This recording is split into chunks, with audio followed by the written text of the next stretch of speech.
Hello folks, I hope you all had a wonderful festive season with your loved ones, and on behalf of the Peak Wealth Design team, we wish you a very healthy and happy 2025.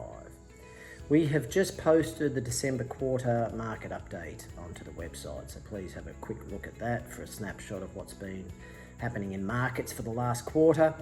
I will just give you a little quick snapshot of the 2024 calendar year. Geopolitically, we've had continued conflict, which is unfortunate in the Middle East, Russia, Ukraine.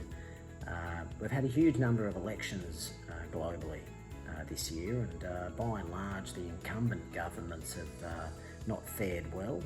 There's been an appetite for change, and most noticeably, and of more recent times, is the re-election of President Trump. So that comes with a lot of speculation about Trump tariffs and the impact on trade, whether there will be further corporate tax cuts and deregulation and efficiencies in the public sector, but only time will tell what happens in that regard.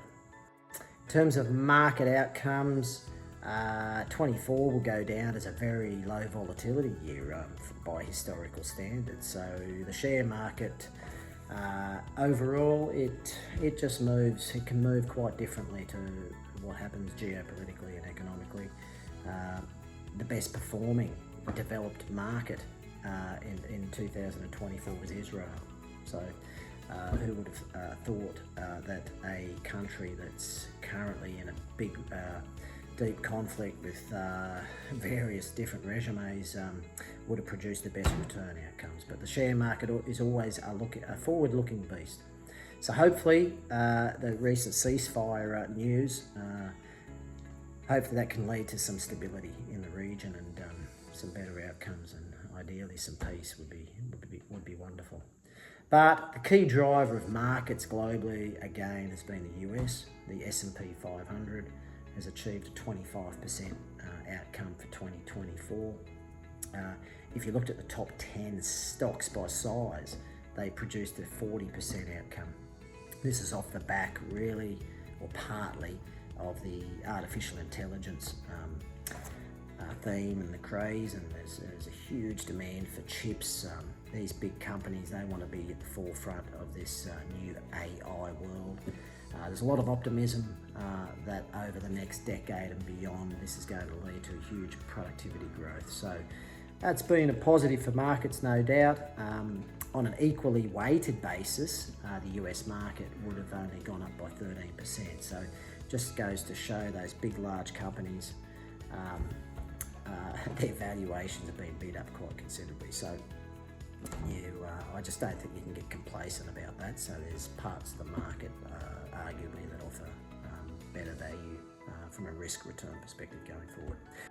Closer to home, lots of Australians look at their superannuation.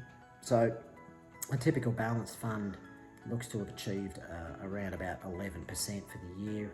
Now, when I say a typical balanced, I really think that a lot of these funds should be renamed to be sort of growth-oriented styles of funds, because they've got at least 70% allocation to growth assets. When I look at our portfolios, we have a range of diversified styles of portfolios depending on the risk and return outcomes we're trying to achieve for clients. Our conservative portfolios look to have achieved about 7%. For the year, our balanced, which is a more moderate, a 50-50, which to me makes sense for a balanced style of portfolio, about 10.3%. Our growth, which is a little bit more similar to those industry balanced funds, 13.5%, and our high growth is looking to have achieved about 17%. So it's been a very healthy year in terms of returns for portfolios.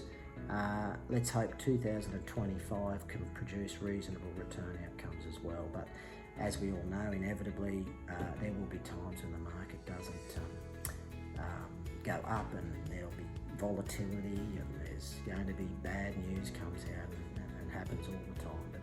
But as always, myself and the team at Peak Wealth Design Solutions will be there to help you navigate markets and see you through with your own personal So all the best for the year ahead. I will be with you again in April to talk about the March quarter. Thank you.